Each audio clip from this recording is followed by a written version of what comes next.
Let's take a look at the question 3 prompt for the AP language test.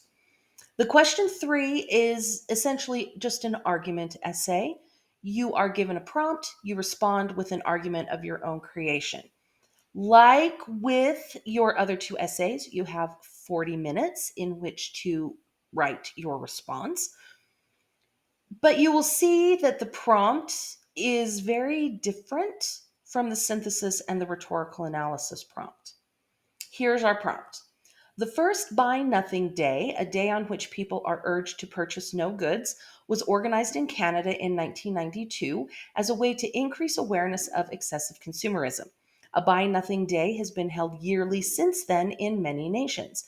An online article, Buy Nothing Day 2006 press release, urged worldwide acceptance of taking a 24-hour consumer detox as part of the 14th annual Buy Nothing Day in order to expose the environmental and ethical consequences of overconsumption. Then we're provided with a reference. Consider the implications of a day in which no goods are purchased. Then write an essay in which you develop a position on the establishment of an annual Buy Nothing Day. Support your argument with appropriate evidence. So let's look at the information you're provided and what you actually need to respond to. Notice that, like with the rhetorical analysis essay, you do have a couple of explicit instructions. You're supposed to write an essay, consider the implications of this day, support your argument with appropriate evidence, which is good to know. So the basic task is the same. But what exactly are you responding to? This information, all of this right here, is background information. It is context. And you know what? It is unimportant to your response. It matters because it's giving you background.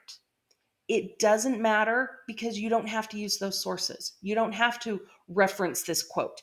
Sometimes this question begins with a quote from a philosopher or a public figure, and that's used as a jumping off point. That doesn't mean you need to respond with that information at all. For question 3, the important part is right here. Consider the implications of a day on which no goods are purchased. Then write an essay in which you develop a position on the establishment of an annual Buy Nothing Day. That's it. That's your prompt. That's what you're responding to. This, not important. Read it because it gives you the context, but then put it out of your brain. This is the part you need to do. Notice you have no sources like with the synthesis prompt. You don't have a text to analyze like with the rhetorical analysis prompt. You are on your own.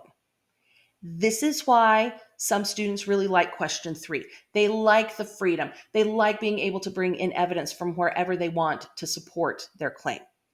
Other students hate that. They hate that there's no framework, that there's nothing to help them, to give them a place to begin.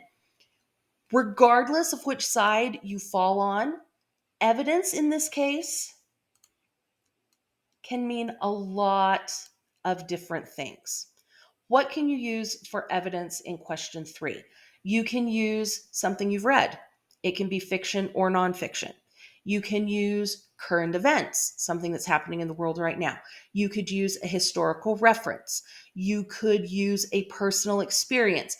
But if you are going to use a personal anecdote, limit yourself to one. The prompt does not want a personal essay from you, but you could use it as an example to support your argument. You could use a song that you've heard. You could use maybe you observed something happen. You can use all sorts of evidence for question 3. You need to follow the basic guidelines for an essay. Make your 2 main points, have evidence for each point, have commentary for each piece of evidence, but what that evidence looks like is up to you. Another word of advice with evidence. If you are going to use an example from a piece of literature, don't summarize the book, okay? The person who's reading your essay doesn't care. You need to just use the example to support your point. So if you're using an example from, um, the only example I can think of right now is from a book called The Little Princess. She finds some money in the gutter and she's able to go in and buy some bread. You could use that as an example of how buying things is necessary. So we shouldn't have a day where we don't buy things because we still need food. Okay, I don't need to give background for the whole story of the little princess. I can just use that example of how buying something was good for her because she was able to purchase food because she was starving. Don't summarize the whole text. Don't give us a whole overview of whichever war or whatever historical happening. Use it like you would use evidence from the synthesis sources. Use it to support your argument. This particular question type, there's a very wide range of what would be considered an acceptable response. Maybe you think a buy nothing day is the best day ever. You're really into thrifting and reducing your carbon footprint. And for you, all of that just fits in together. Great. Maybe you love consumerism. You like nice things. You want to be able to buy nice things whenever you need them. Also, great. Maybe you're somewhere in between. As long as your response answers the prompt, you establish your position on should we have that, whatever, then your response to question 3 will be considered quote unquote correct. Answer the prompt, organize your main thoughts or your main supporting points, offer evidence, answer it with commentary. The fact that the evidence is coming from your head is the different part. Otherwise, this is the same task you have completed in the past.